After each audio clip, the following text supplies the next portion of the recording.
Ce soir, j'aimerais que tu sois dans la joie là où tu es. Parce que nous sommes dans la présence de Dieu. Bien-aimé, lorsque tu es présence à Mungu, lorsqu'on est dans la présence du Seigneur, il faut que il faut que nous soyons comme de David. David dit, je suis dans la joie ni comme fura lorsqu'on me dit d'aller dans la maison de l'Éternel.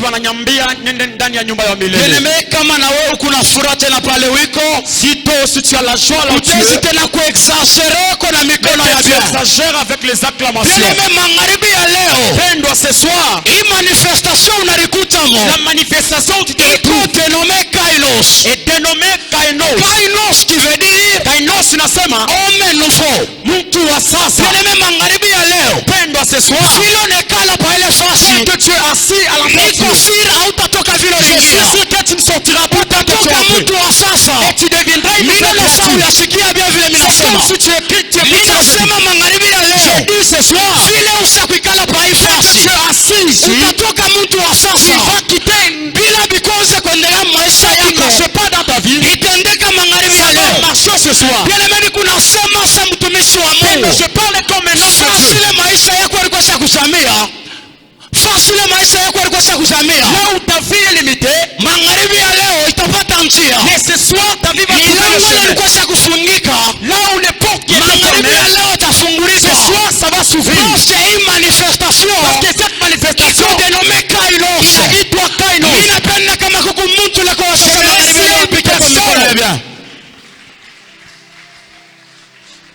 Alléluia. Amen.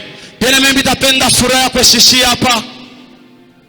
Furaha yako ituakompanye mpaka kumwisho. J'aime que ta joie t'accompagne jusqu'à la fin. Na Mungu atajitukuza tena mu maisha yako. Et Dieu va se manifester dans ta vie. Mimi nasema asante kwa Mungu. Je dis merci à Dieu kwa sababu ananipatia tena nguvu. Parce qu'il m'a accordé encore la force. Na ananipatia tena l'opportunité. Il m'a encore accordé l'opportunité de me tenir encore et parler de sa part. Là je dis merci. Je dis merci à nos pères pour la marque de confiance qu'ils nous ont accordée. Ils ont accepté que nous nous tenons debout afin que nous puissions communiquer la pensée de Dieu. Père, nous disons merci. Je dis merci aux hommes de Dieu si présents. Tous ceux qui ont eu les invitations, ils sont venus. Je vois les mamans ainsi que les papas. Je vois les jeunes frères et sœurs. Là je dis merci à vous. Sans plus tarder, nous allons voler avec notre prédication de ce soir. Dans notre communauté, nous avons un thème annuel. Le thème dit ceci: ne vous conformez pas au siècle présent, mais soyez transformés par le renouvellement de l'intelligence. Alors, ce thème, et nous avons aussi soutiré un autre thème. C'est ce que nous allons parler dans cette manifestation. de l'homme terrestre, c'est à l'homme céleste. C'est pourquoi en fait que nous puissions continuer. Nous allons faire la lecture. Romains chapitre 12, le verset 2. Yes. Romains chapitre 12, verset 2. Nous lisons Romains chapitre 12, le verset 2. Nous lisons au nom de Jésus-Christ. Amen. Ne vous conformez pas au siècle présent, mais soyez transformés par le renouvellement de l'intelligence, afin que vous discerniez quelle est la volonté de Dieu, ce qui est bon, agréable et parfait. Parole du Seigneur. Amen. 2 Corinthiens chapitre 5, le verset 17. 2 Corinthiens chapitre 5, verset 17. 17. Chapitre 7. Chapitre 5. Verset 17. Verset 17, oui. Nous lisons au nom de Jésus-Christ. Amen. Si quelqu'un est en Christ, est une nouvelle créature. Les choses anciennes sont passées. Voici toutes choses sont devenues nouvelles. Parole du Seigneur. Tu vas claquer le maître bien. Bien-aimé, thème ya magharibi ya leo inasema, pendwa, le thème de ce soir dit ainsi, de l'homme terrestre kwa mtu wa hapa bulongo à l'homme céleste. na kwa mtu wa mbinguni. Alors magharibi ya leo, Ce soir, Mungu atatusaidia. Dieu va nous aider. Tutasemeko premièrement par homme terrestre. Nous allons parler sur l'homme terrestre. Tutamoyua ni nani. Nous allons le découvrir. Kapili tutasema par l'homme céleste. Et deuxièmement, nous allons parler pour l'homme céleste. Alors l'homme terrestre c'est qui?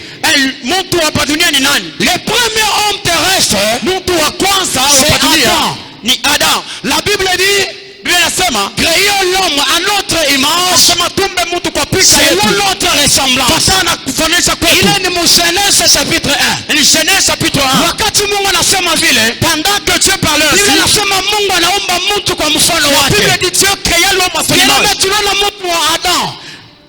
Tunaona mtu wa Adam. Là, nous avons vu l'homme d'Adam. Bien aimé, Adam, ni mtu ule arumba kwa mfano wa Mungu. c'est la personne qui a été créée à Ni l'image de mtu Dieu. ule Mungu alipatia makapasite moya ya nguvu. C'est la personne qu'on a dotée de Ile capacités baba fortes. mingi abana nayo. Que beaucoup de personnes n'ont Bien pas. aimé, Adam mkumona kwake En les voyant, alikuya yeye kunaonekana tu ni Mungu mzima. bien, mais on les voyait comme Dieu. Parce que Mungu anasema, Et Dieu dit, créons l'homme à notre image, tumbe mtu kwa picha selon yetu, notre ressemblance. patana kufanisha Oh, kwetu. kama tunaona image ya Si nous Mungu regardons l'image na de Dieu, ressemblance ya na Mungu, kufanana kwa Mungu, hakuna kitu kitachanisha. là il n'y a pas quelque chose qui va se Mungu quitter. alikuya mwa Adam, Dieu était à Adam, na Adam alikuya mwa Adam Mungu. aussi était en C'est Dieu. pourquoi Mungu Kwa maana Dieu, alikuwa shamupatia Adam vitu vimoja mingi sana.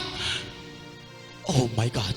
Mungu alikuwa shamupatia Adam vitu vya mingi. Dieu avait déjà doté beaucoup de choses à Adam. Kunaonesha Mungu ndani ya Adam. Ce qui montrait la divinité de Dieu à Adam. Est-ce que kuku mtu ananifuata Il magharibi y a ya une leo? personne qui me suit ce soir.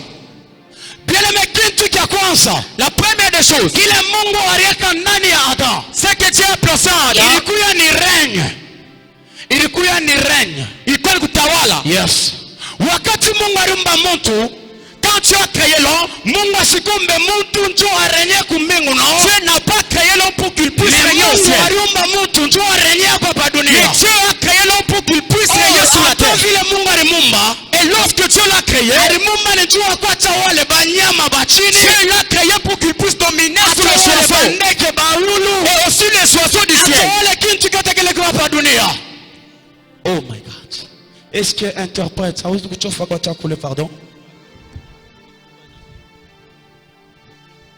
Minasema Mungu asikumbe mtu Dieu n'a pas créé l'homme njoo ende kale kumbingu, hapana. pour qu'il siège au ciel. Mais Mungu aliumba mtu Mais Dieu a créé l'homme njoo atawala hapa dunia, pour régner sur la terre. atawale bintu Qu'il vyote. règne sur toutes les Sasa choses. tunaona Mungu anaumba mtu. Dieu créa l'homme Alors paka vile Mungu alimuumba kwa de mfano la même façon wake, que Dieu a créé de son image. Mungu eko na renye Dieu kumbingu, règne au ciel avec les capacités avec cette capacité ya kurenye ndani ya de mtu. régner dans Parce l'homme. qu'il était à Parce l'image que et à l'image la ressemblance de Dieu Dieu. va toucher au fond Donc l'amour. mtu ule alikuwa kwa mfano wa La Mungu. personne qui ressemblait à Alikuwa Dieu, na makarakteristiki ile nazo zikufananisha na ya Mungu. il avait les caractéristiques Parce de alikuwa Dieu. kufanana na Mungu. C'est lui qui ressemblait à Dieu. Asikukuwe sa bintu vyote. Il n'était pas comme toutes les Oh, choses. Mungu aliumba banyama Dieu a créé banene. beaucoup d'animaux. Mungu aliumba basamaki Il a créé banene. beaucoup de poissons. Mungu aliumba bandeke Il a banene. créé beaucoup Mais d'oiseaux. asikubapatie makapasite Mais il n'a pas de la capacité ya kutawala. de régner. Mais anasema tumbe Mais dit mtu créons l'homme. ula tatawala C'est vitu lui qui vyote va hapa régner dunia. sur toutes les choses. Haleluya.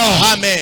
Haleluya. Amen. Bien aimé, est-ce que kuko mtu le Mungu aliumba njoo atawala hapa Y dunia? a-t-il quelqu'un que Dieu Bien a aimé, créé pour qu'il kama règne? uko hapa magharibi ya Si leo, tu es là piga ce mikono soir, yako. clame pour la gloire de Bien Dieu. aimé, niko naomba kitu kimoja. Dieu a quelque chose. Mungu afanye kwa neema. Que Dieu fasse grâce. Hii kanisa lako kukweko watu watatawala walosho wa Que makanisa cette yako. église qui est les gens qui Bien vont aimé, niko régner. naomba Je prie Mungu afanye kwa neema. que Dieu fasse grâce. Magharibi ya leo Mungu apatie kapasite mtu ya kurejea walosho wa Que familia. Dieu donne la Bien capacité à aimé, quelqu'un kama de régner. unapika mikono, Tu claques tes Mungu mains. akufasie kwa Que jina Dieu la fasse Yesu. quelque chose. Oui, Mungu anampatia kapasite ya kurenye. Dieu donne la capacité de régner. Bien aimé, kapasite ya pili La deuxième capacité ile Mungu aliweka ndani ya mtu que Dieu a octroyée dans l'homme, ilikuwa ni nini? c'était quoi? Mungu anaambia anaumba mtu, Dieu créa l'homme. anampatia kazi ya kupatia manjina banyama Il bote. lui a donné le pouvoir de donner Bien les aimé, noms aux acha animaux. nikwambie kitu kimoja. Laisse-moi te dire une chose. Unaiwa lose benatonesha njina. Lorsqu'on nous a dit, Jina ndio identite ya kitu. les noms c'est l'identité de la Bien aimé, chose. utezi kuwa na kitu Tu pale. peux voir une chose. Ni kama kina na njina. Mais si ça n'a pas de nom, Donc kile kitu atukiyuwe. cette chose on la Donc connaît pour pas. reconnaître kitu. Mais si on reconnaît, c'est lorsque kinakuwa c'est identifié. pas c'est identifié. Alors Mungu anampatia mtu Alors Dieu donna capacité ya kuidentifie. la capacité à kuleta Ya jina. kuidentifie bantu. De donner les Ya choses. kuidentifie banyama. D'identifier les Ya animaux. kuidentifie vitu vyote. D'identifier toutes les Bien choses. aimé, magharibi ya leo. Ce soir, Mtu mmoja hapa une ifasi. personne ce Mungu soir, atampatia capacité. Dieu va donner la Ya capacité kuidentifie kazi yake. d'identifier son travail. Bien aimé, huku na kazi. Que tu as un travail. Ya kwenda tukatale. On t'a refusé. Ese usha kuidentifie yako. As-tu identifié cela? Lorsque kuko identité. Dieu c'est l'identité. Tunaona vraie face yake. Il y a maintenant la vraie face de la chose. Hatuwezi kusema huyu mtu yuko hapa ni mtu fulani ile saa shina na njina. On ne pourra pas parler d'une personne si on ne connaît pas son identité. Or sebote vituko hapa tukubantu. Or, comme nous sommes là, nous sommes des humains. Menjuku kwa achanisho. Mais pour avoir la Il faut différence, tuyua kusema uni frère il Edith. faut savoir que tel est frère Uni frère Dieu merci. tel est frère Dieu merci. Uni frère Josué. Tel est frère Josué. Uni mtu fulani. Tel c'est tel maman. Bien aimé, identité. L'identité, Ni kitu kimoja kia nguvu. c'est une chose Kile terrible. banekaka ndani ya Ton place dans la mtu. personne. Kile banekaka ndani ya Ton kitu. place dans l'homme. Alors ilikuwa ni capacité. C'était la capacité Ile ilikuwa nayo ya yulu. qui était dans Ile zéro. Mungu alipatia Que mtu. Dieu a donné à Adam. Bien aimé, identité ya batoto yako. L'identité de tes utaipeleka mjina la Tu vas Yesu. les donner au Na nom de batoto yako Jésus. wataendelea. Amen. La plupart ya bantu beko nateswa humu dunia ni ya koza ma identite yao. Plusieurs personnes qui souffrent, c'est à cause de leur Bien aimé, identité. kuku bantu baratafuta kwa na maisha ya bien aimé ma identité le barbapatia. Ina permettre basuke. Il y a les gens qui devraient réussir dans la vie, mais au travers de leur identité, ils Mina vont échouer. kumbuka siku moya Jacob. Je me rappelle un jour, Jacob, Eko natoka kwa Laban. il sortait chez Laban, Eko nenda na familia yake il yote. rentrait avec sa famille. Bien aimé, Jacob kula alitokea. Jacob, lorsqu'il est venu, Alikuwa na madifikulte mafulani ranza il kumfuata. avait plusieurs difficultés. Or qui s'attendaient. Jacob kule balitoka. Or, là où il était Walikuwa Jacob, bashasema banambariki kwa babake. bien qu'il était béni, Nikula alienda. mais là où il était parti, Vitu vingine vikwanzo vamba bia. les choses ont changé. Kitu kilikuwa kisha bloke Les benediction choses ya étaient Jacob. bloquées. Ilikuwa ni nini? C'était quoi? Ilikuwa ni identite ile ilikuwa na Jacob. C'était l'identité qui Alors était de Jacob. Jacob anabombana na malaika. Jacob s'est trouvé avec Jacob l'ange. anabamba malaika. Jacob dit l'ange. Anasema leo. Et qu'aujourd'hui, Nisitakuacha. je te laisserai pas Mpaka unibariki. si tu me bénis pas. Ilikuwa impossible malaika bariki Jacob parce que kumshanje njini. Amen. Il a changé son nom. Kumutano zipika kwa mikono ya Y Bwana a-t-il quelqu'un qui pourra acclamer pour la gloire de Dieu? Bien aimé, mimi nasema bilikuwa nguvu babariki Jacob kama bayamshanje njina. C'était trop difficile de bénir Or, Jacob sans Gina, le nom. Or les noms, Dieu ilikuwa sio bloqué bénédiction ya ça a Jacob. bloqué la bénédiction de Dieu Jacob. ilikuwa sio bloqué C'est prospérité qui ya avait bloqué la Jacob. prospérité de Dieu Jacob. ilikuwa sio bloqué C'est qui avait bloqué. vitu vyote vya Toutes les choses de Jacob. Jacob. Alors malaika Et anamwangalia l'ange lui dit, anasema il wewe dit toi, kuanzia leo désormais, ni hautakuwa Jacob, tu seras plus Jacob, ni utakuwa Israel. mais Israël. Leo magharibi ya leo Ce soir, ule identité balimupa ya Dieu Mungu l'avait donné. itanguka Ça va tomber. au nom de Jésus. Au nom de Jésus. Avance. Est-ce que muntu le Mungu atashanje kwa identité Y magharibi ya a-t-il leo? quelqu'un que Dieu a changé son identité ce soir? Bien aimé, batoto wetu beko nateswa sana, c'est parce que tunabapatia ma Nos identité enfants ya mibaya. galèrent parce qu'ils ont des mauvaises Bien aimé, identités. kuma identité ile kuna bloqué maisha Il yote. y a les identités qui bloquent nos vies. Kuma identité ile kuna bloqué ma finance Il y a les yetu. identités qui bloquent nos finances. Kuma identité ile itupermettre tu Il avancer. y a les identités qui ne nous permettent pas Bien d'avancer. aimé, mtu mwingine asikufaa La mubaya, personne n'a pas péché. asikuseme Il n'a mubaya, rien dit de mal. asikutembee Il mubaya. n'a pas péché. Mais identité Mais son yake identité, ndio kunafaa bantu bote banze kumusula. parce que toutes les choses, Identité yake son identité, ndio inafaa bantu bote basimutupie c'est que akili. tout le monde est rejeté. Bien aimé, identité L'identité, ni kitu cha maana sana. c'est une chose importante. Kile kinakalaka ndani ya Qui est mtu. dans l'homme. Bien aimé, kuma identité il ingine y a d'autres identités. ina permettre baloshi bakubambe Ça facilement. permet à ce que les sorciers séjournent de toi. Unasikia njina ya muntu ase mulowai. Le nom d'une personne, Mouloai. Mulowai, mumuloke bashi. Amen. Donc wewe Toi. bifanye iche batakuloka pa. Même si ça montait ou ça Parce descendait, que quand même, identité Quand yako ton ndio identité, porte d'entrée ya c'est ça baloshi. même la porte d'entrée pour les sorciers. Ah, magharibi ya leo niko Ah, ce sira soir. kusema Amen. hakutakuwa hata mtu mmoja ule identité yake itakuwa porte d'entrée ya Il y aura baloshi une maisha personne qui yake. changera son identité. Alléluia. Amen. Alléluia. Amen. Bien-aimé, identité yako ni nini? Ton identité c'est quoi?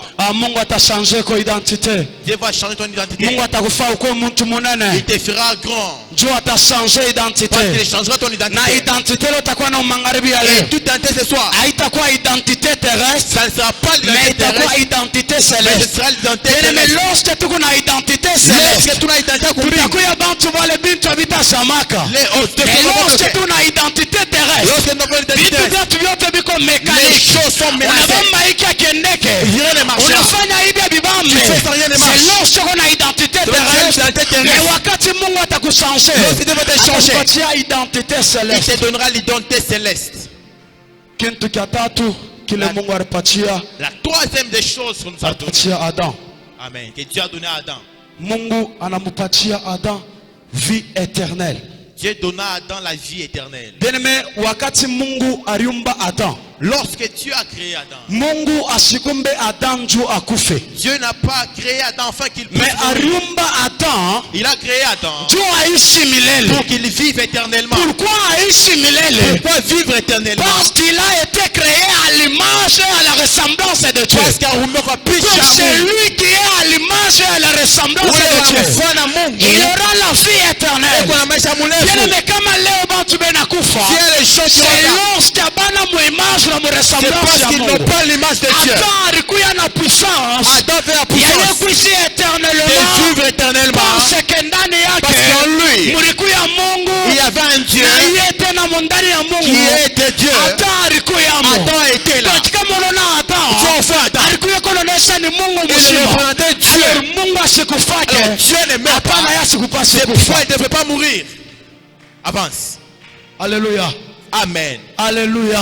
Amen. Bien-aimé, Mungu alikuwa ashapatia Adam vie Dieu éternelle. avait donné à Adam la vie Bien-aimé, éternelle. magharibi ya leo Ce soir, kuku bantu bale beko na kufa. il y a les gens qui meurent C'est parce que bashenda mbali na Mungu. parce qu'ils sont partis Kuku loin de bantu Dieu. bale bena kufa. Il y a les gens qui meurent C'est parce que Mungu asina tena parce que ndani Dieu yao. n'est plus en eux. Bantu bale nani wabo mko Mungu. Les gens en ayant Dieu, Maisha yabo ikalake mfupi. leur vie n'est pas courte. Maisha yabo inakalaka mrefu. Leur vie est C'est longue. pourquoi la Bible me La dit, Bible asema, je ne mourrai pas, mais chaque fois, je vivrai takuishi, et je raconterai le seul de l'éternel. Metendo wa milele. Bien-aimé, wakati kana utakufa, Quel est le c'est jour lorsque Mungu ako ndani C'est yako parce que Dieu en na toi, wewe uko ndani ya Il Mungu. est aussi Dieu en lui. Avance. Adam alikuwa na kitu kinene sana. Il avait une grande chose. Adam alikuwa na bushima bwa milele ndani yake. Adam avait la vie éternelle. Mu projet ya Mungu Adam sikutafute kufa. Dans les projets de Dieu, Adam ne devrait pas Mu mourir. projet ya Mungu Adam alipaswa kuishi milele Dans les projets de Dieu, Adam devrait vivre na éternellement bintu vyote. avec toutes choses Alitafuta kuya navyo. et puis vivre avec tout. Kitu cha 4 La quatrième des choses, ndio tupite pa hii point. pour passer sur ces points. Mungu alipatia Adam nini? Dieu donna quoi à Adam? Mungu anampatia Adam puissance procréative. Il lui a donné la puissance ya kuzalana. Bien-aimé, Adam Adam, ndani yake en lui, asikukuye bule. il n'était pas rien.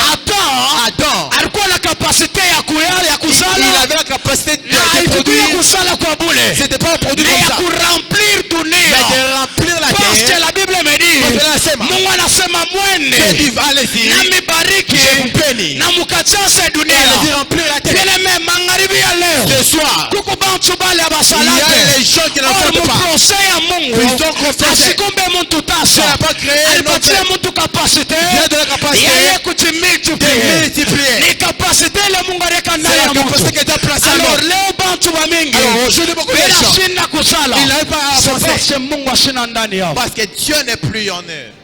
Wow.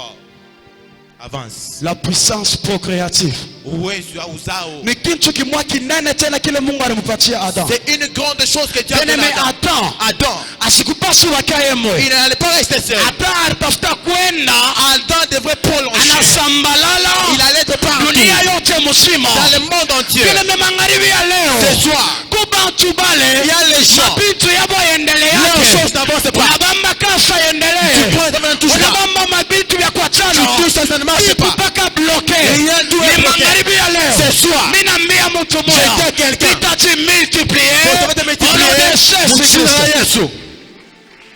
Bien-aimé, vyote bila bendele yake maisha yako magharibi ya leo vitendele. Tout Tout ce que tu vas marcher, tout ce que tu vas marcher,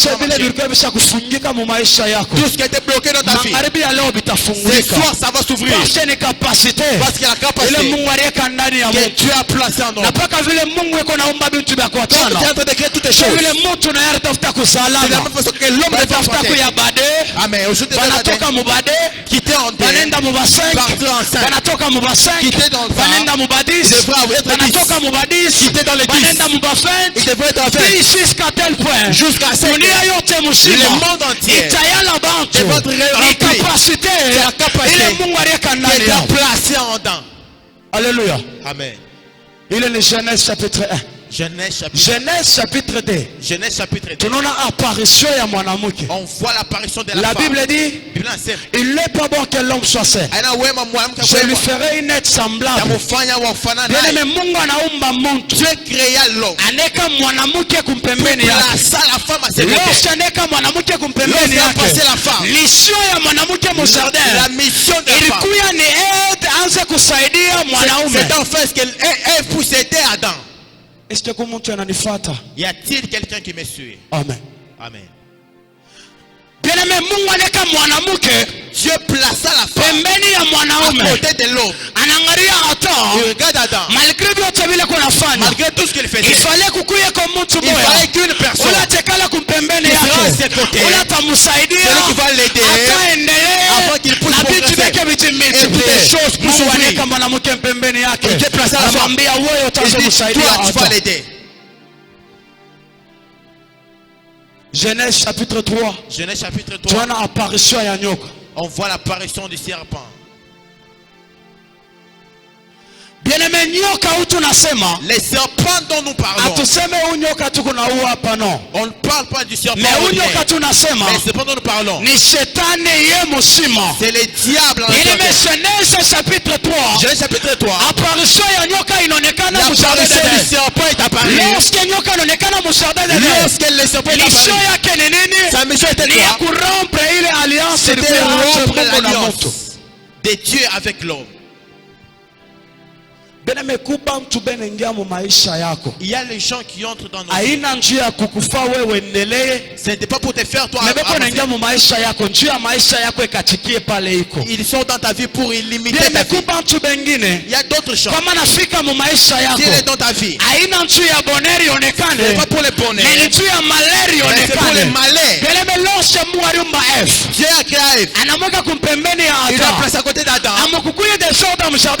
Il a placé lorsqu'il y a les serpents, il est allé mentir à Adam. Ils ont mangé les fruits et puis ils ont péché contre Dieu. Après un moment, Qui choquate? Dieu chercha Adam. La Bible dit, Adam, Adam, où es-tu? Adam wapi? Adam sema, Mishakufucha. Adam dit, je suis caché. Est-ce que on a couru en tunda? As-tu mangé l'arbre du Shikia réponse à Adam. C'est la femme que tu m'as donnée. Dieu demande à la femme, qu'est-ce que tu as fait? Il dit, c'est les serpents. Qu'est-ce que j'aimerais dire? Tu vois dans ta vie, il y a des choses qui n'ont pas. Les choses n'est pas toi. Mais c'est à cause de ce qui est à côté de toi. Qui est à côté de toi? Malédiction à Adam. Malédiction à Adam. Mais malédiction à Adam. Malédiction. Malédiction à Adam. Inatoka kwa Eve. Malédiction ya Eve. Inatoka kwa serpent. Il y a des gens qui sont dans le côté. Ton ministère yako isuke. Ton ministère descend. Il y a des gens qui étaient placés de côté. Ton ministère n'avance pas. Il y a des gens qui sont de côté. C'est pas pour t'aider, mais pour te faire reculer. Avance. Oui, attends. As-tu mangé les fruits? C'est la femme que tu m'as donnée.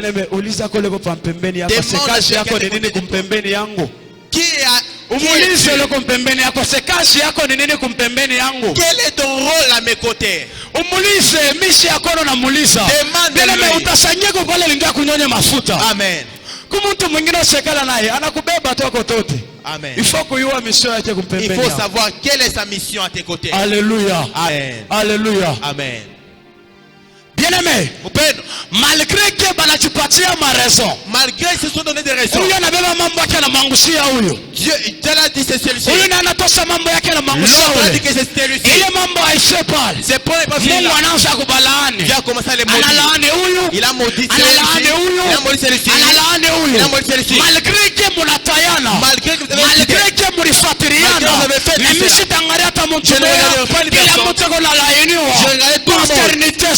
parce que vous avez désobéi. Beaucoup de personnes aujourd'hui, ils n'ont pas pu évoluer malédiction à cause de parce qu'ils ont une malédiction à cause des autres. Il y a beaucoup de personnes, leur vie est limitée c'est parce que parce qu'ils ont voulu faire comme les autres. Amen. Dieu va te faire un toi et l'autre va vous tous vous frapper. Devant Dieu, il n'y a pas l'innocence. Non, abandonnons Christ. Tu vois, on doit abandonner Christ.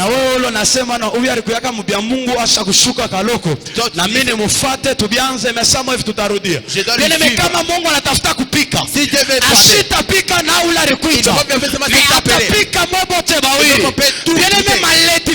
la malédiction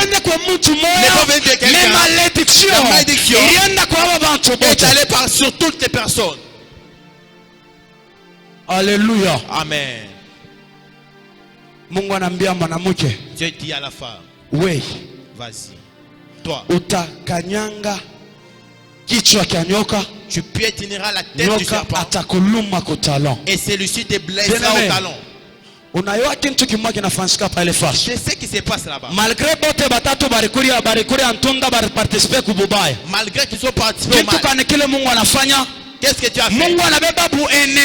Tu as pris l'ennemi. Surtout les équipes. Et fait les serpents. Ce sont ceux qui ont présenté Adam les fruits. Il a écarté Adam. Il prend les serpents. Entre postérité ya nyoka na postérité ya Eve. Anasema huyo atakanyanga kichwa na huyo atamuluma kutalo. Bila pote bena komplote njoo maisha yako. Mungu ataka confusion ndani yako. Confusion tupike mikono ya Bwana. Kile kitu kifanyike mchina la Yesu. C'est pas son nom des chasseurs. Avance. Bien-aimé, hakuna mapiko mubaya. Il n'y a pas de mauvais frappes. Que Dieu a frappé dans les jardins.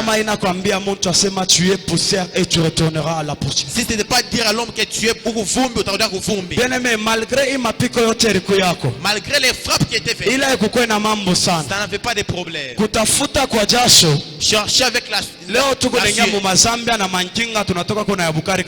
aujourd'hui nous souffrons. Mais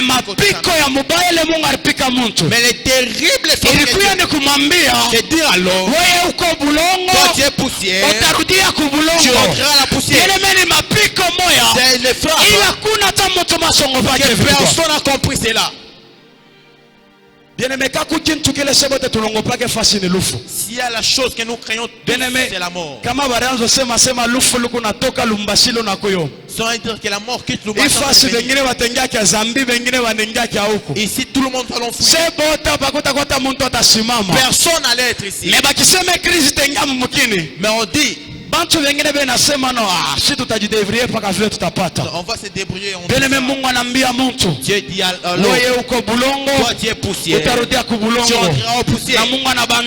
Et Dieu les chasse dans les jardins. Alors Genèse chapitre 4, Genèse chapitre 4, l'homme commence à se multiplier. Alors lorsque tu multiplies, si tu multiplies, il s'est pas multiplié. Il ma promesse dans la promesse maintenant tu multiplies pour malédiction. Il s'est multiplié dans la malédiction.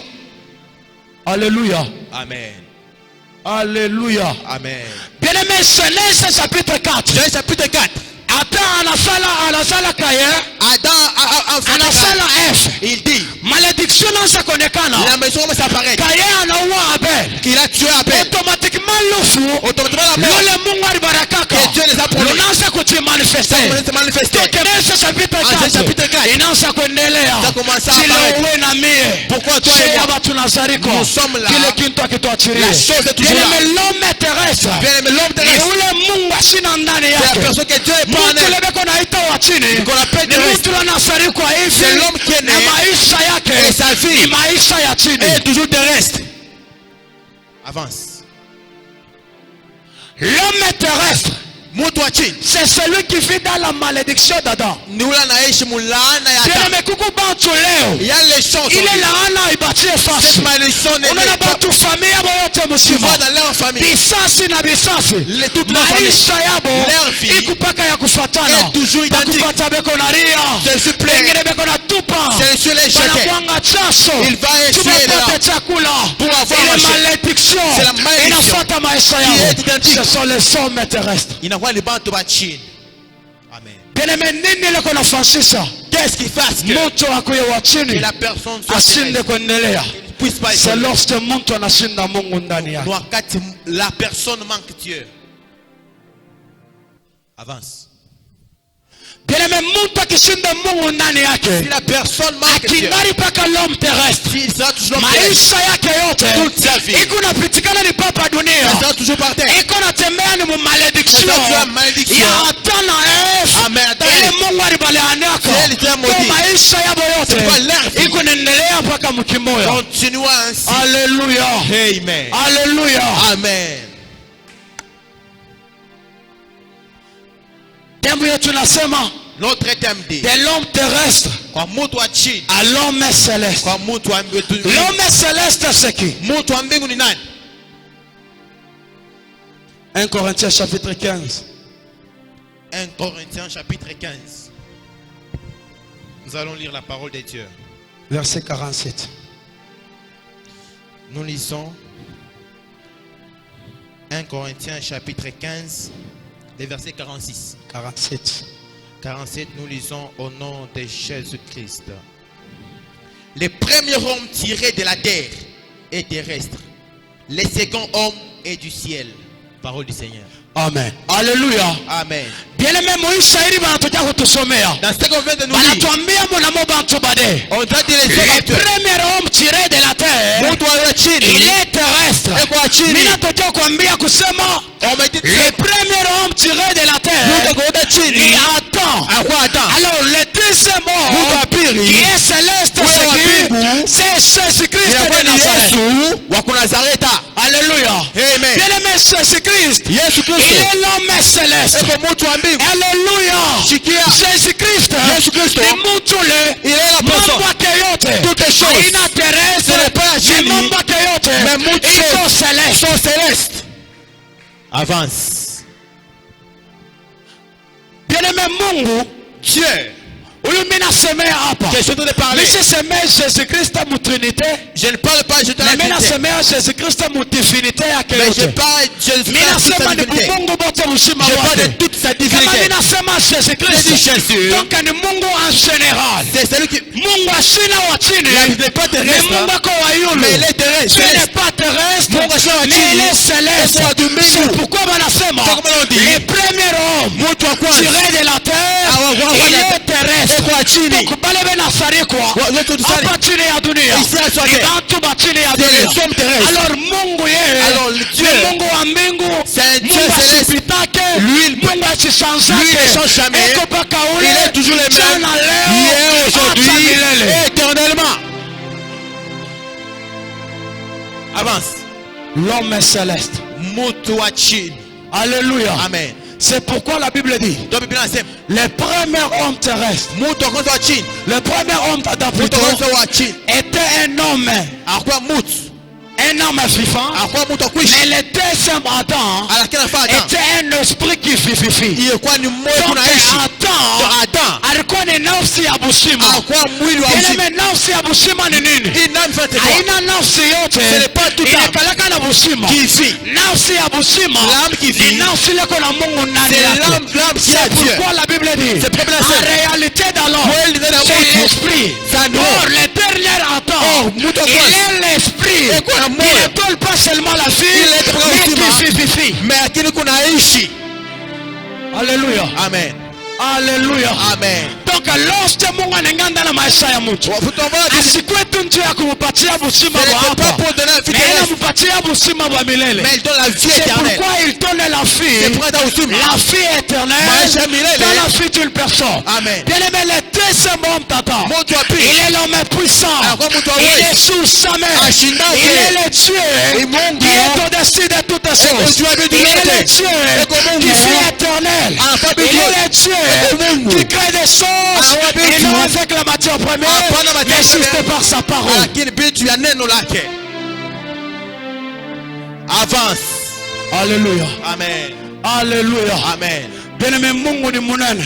Dieu est grand. Mungu ni mkubwa. Dieu est grand. Mungu ni wangofu. Il est fort. Yeye naishi. C'est lui qui fait. Là au ciel. Bamalaika. Aux anges. Inashuka kumagoti. Il se prosterne. Il se prosterne. Mbele yake. Au devant de lui. Inasema mutakatifu. Il dit Mutakatifu. Saint. Mutakatifu. Hakuna mwingine. Personne anaweza kusemea kama ina l'homme céleste. Ce n'est pas toi. 1 Corinthiens chapitre 15. 1 Corinthiens 15. Verset 29.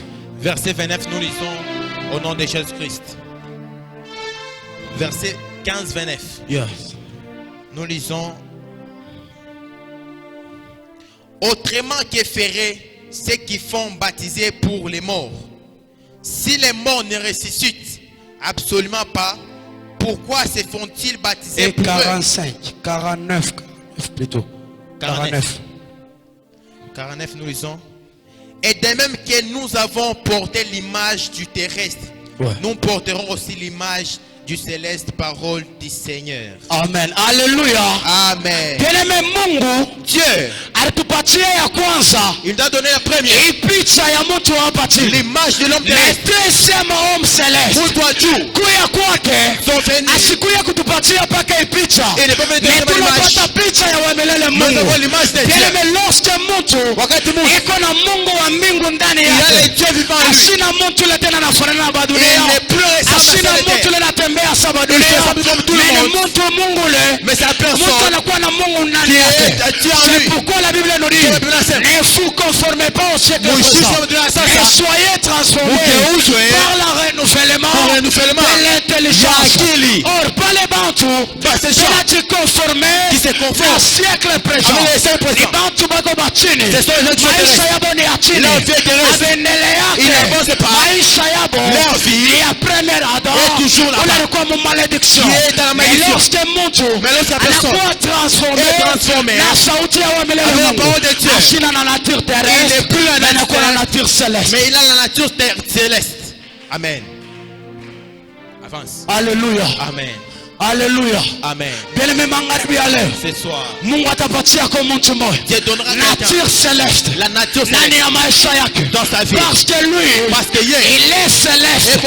Asina besoin c'est watoto yake kuvivre sa dunia, tuvile sa bantu wa dunia, mais tuishi sa ye, tukale sa ye, tutembee sa ye, maisha yetu ifanane na wabele Mungu.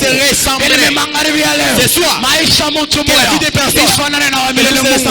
Parce que c'est celui qui est l'homme céleste. L'homme céleste ne choose jamais. L'homme céleste ne manque jamais. Mtu wa mbingu ni mtu munene, ni mtu mkubwa, ni mtu wa kongopa. Bine mata shetani engari na bamba maisha ya bantu, c'est lorsque bengari na tembea, c'est lorsque bantu batili, c'est lorsque bena tembea, c'est lorsque siècle présent, c'est lorsque banafanana na bantu bakulainiwa. Mais lorsque kuna Mungu walikweli ndani yako, unatoka mu dimension terrestre unaingia mu dimension céleste. Shetani atakuwa mbari yako na Mungu ataanza kutukuza kwa maisha yako. La Bible dit, le premier homme tiré de la terre. Il est encore Corinthiens chapitre 15, le verset 27 à 28. Amen. Le premier homme tiré de la terre est terrestre. Alléluia. Amen. Le second homme du ciel, chapitre 48. Tel est le terrestre. tels sont aussi les terrestres. Et tels les célestes, tels sont aussi les célestes. Bien-aimé, lorsque mtu eko na Mungu ndani yake, asitakuya pamoja na watu wa mudunia, maisha yake itakuwa ya kuachana na watu wa mudunia. Parce que l'homme céleste ina maisha yake, ina nekalake inatumika nayo, ina faso yake ya kuishi, ina faso yake ya kutembea.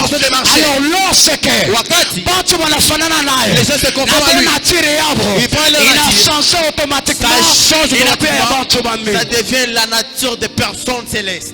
De l'homme terrestre à l'homme céleste. Alors Dieu tutafanya pour que tutoke mu dimension terrestre tukoe mu dimension céleste. Comment faire pour quitter la dimension terrestre pour avoir la dimension céleste? Alléluia. Amen. Alléluia. Amen. Bien-aimé, l'homme inatoka mu dimension terrestre, il quitte la dimension terrestre, anaingia mu dimension céleste. Il a la dimension céleste. C'est lorsque le chika kupatia maisha yake Mungu, donner sa vie à Dieu. Wow. La plupart ya bantu, amen, bala bapende kupatia Mungu maisha yao, ne pas donner la vie à Dieu. Eko na sabe kwa bya Mungu, eko na ishi mu bitu bya dunia. Ils vivent terrestre. Ile mtu moya, une personne apatie kwa Mungu maisha yake, atatoka mu dimension terrestre, anaenda mu dimension céleste. Il monte en dimension céleste. Wow, avance. C'est pourquoi mu makanisa, c'est pourquoi dans l'église monekala paka bintu bibaya, il y a toutes les mauvaises choses. Bantu bamingi abampende kumfana Mungu. Beaucoup de personnes par rapport à lorsque Jésus-Christ alikuya, lorsque Jésus est venu, la Bible dit, car Dieu a tant aimé le monde, il a donné son fils unique. Or amour ile benatuambia ni Mungu wa mbingu, bien-aimé yeye munatiri yake, mapendo iko n'existe. Alors batoto yake nabo batakuwa mapendo. C'est pourquoi yeye wa kwanza anaimanifeste kwetu sie en tant que l'homme céleste, tuyakutonesha exemple na sie kama tunamenea Yesu kuya kama Bwana na mwokozi wa maisha yetu inafungulika, tunatoka mu dimension terrestre tunaingia mu dimension céleste, et nous sommes dans la dimension céleste. Avance. Lorsque tutapatia Mungu maisha yetu, lorsque nous donnons la vie, haitaji limite ya kusema tupeleke tu bintu kiloko, ça ne va pas s'imiter, il va donner les choses tubake na bingine, afin de rester avec mais c'est en tant que bantu, mais en tant que les autres, pale tunatosha maisha yetu, tunamupatia yo Mungu, il fallait une nature ya buterrestre ikale chini, nature ya buterrestre ianguke na nature céleste ilamuke, sotukuye bantu ba pour que nous soyons les hommes célestes. C'est pourquoi je commande. Je me souviens dans les jardins. Lorsque l'homme a mangé les fruits, Dieu dit aux chérubins, allez-y, allez-y ouvrir l'arbre de vie. Na Bible nasema, la Bible dit, basherbe banazunguluka ile muti, les chérubins na beko nazungulusa ma épée avec leur épée. Busiku na yua nous et jour, ele metu muntu pour que l'homme ole atechika arrive à kwenda kuli antunda de manger il les faut fruits. premièrement bamukate ya bumuntu kikufe la chose de Dieu, ndani kitoke la chose de ele muntu wote ole atechika qui va accepter kufa na Yesu na kufufuka na Yesu maisha yake sa vie haitabaki ya chini ne dunia, sera pas terrestre, maisha itakuwa ya mais sa vie sera céleste. Il y a les gens ce soir Mungu atatosha mu dimension terrestre anaweka mu dimension céleste. Il y a les gens maisha yabo anakuwa wasomu kwa Mungu. Mais ce soir ninakwambia fashe leo kama uyapatia Mungu maisha yako, tosha maisha yako, umpatie wa milele Mungu na utapata uzima wa milele. Et tu auras la vie éternelle. Amen. Amen. Lorsque la personne a dit en lui, il ne dépend plus de lui. C'est pourquoi la Bible me dit, si je vis, ce n'est plus moi qui vis, mais c'est Christ qui vit en moi. Quand est-ce que Jésus-Christ c'est lorsque l'homme est terrestre, il n'est plus dans le monde, mais il vit. L'homme est céleste. Il ne fait plus ses besoins, mais il fait les besoins du ciel. Très bien. La plupart ya bantu Qui se disent qu'ils font dans l'église. Ils Ils ne font pas la volonté de Dieu. Les autres font la volonté des hommes. L'homme vient à l'église parce que les pasteurs puissent les voir. L'homme vient à l'église parce qu'il a déjà vu quelque chose. Il y a d'autres personnes qui viennent pour qu'on le donne l'argent. Il dit si je ne pars pas à l'église, les travaux que je sais pas finir. Je dois faire les tours. Je dans l'église. En fait que mon travail. Laisse-moi te dire. Tu es encore l'homme terrestre. Dans l'église. C'est le royaume des cieux. C'est pourquoi la Bible me dit cherchez premièrement le royaume des cieux et le reste vous serez donné par-dessus. Lorsque mon toit d'affaires fait le Chine l'homme est terrestre, plus terrestre, mais l'homme céleste. Avance. Fais volonté à mon. Fais la volonté de Dieu. Ta vie va continuer. Fais la volonté de Dieu. Tout ce ne marchait pas dans ta vie, ça marchera. Fais la volonté de Dieu. Tu seras dans la dimension terrestre. Tu seras l'homme qui vivra comme un Dieu. Avec la vie éternelle. Tout ce que tu seras dans ta vie, ça va pas se limiter. Ça marchera. Ça montera. Sa vie. Ça va s'ouvrir. C'est pourquoi Mungu anamwambia Josué wakati Josué anazotetemeka anamwambia hivi Josué fortifie-toi mais que ce livre de la loi ne s'éloigne point de ta bouche. Donc mets en tant que parole ule mishekala ndani yako ilifanya yako jimanifeste usiku na yua ndani yako ute wewe uweze mubyako vyote.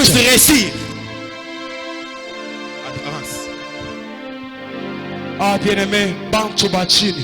Il y a les chants terrestres. Ce sont les chants qui plaisent. Mais l'homme céleste. C'est l'homme qui est automatique. Il ne force jamais les choses. Il tousse sa vie chrétienne. Tu vois un chrétien. Il force les choses. Il aimerait toujours monter. Pour que s'il monte la montagne, ule mtu aina Mungu abiakwendeko ndani yake akingare na bifofe akingare na heshimu ye moyo leo sitatekala na Mungu ndani yake. Mungu anekala mwake na yeye anekala mwa Mungu, anatoka mudimension terrestre. Hakuna hata kitu kile ataforce mais maisha yake yote mzima itaanza kudependre na Mungu. Mungu akisema zawadi yako ipande na pande, Mungu akisema ministeri yako ipande na pande, Mungu akisema watoto yako wabarikiwe wanabarikiwa. Pourquoi? Parce que kuna Mungu ndani yako na yewe uko ndani yake. Yeye magharibi ya leo mtu mmoja Mungu atamtosha mudimension terrestre amweke mudimension celeste.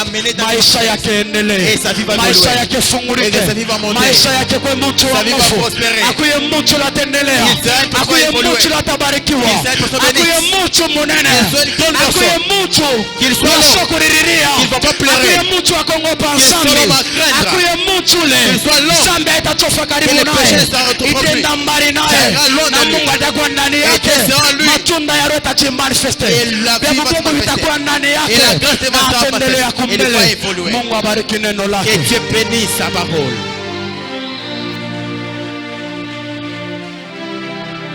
Bien-aimé, utasimama fasile huko. Tu vas te tenir debout là où tu es. Tutengana na maombi.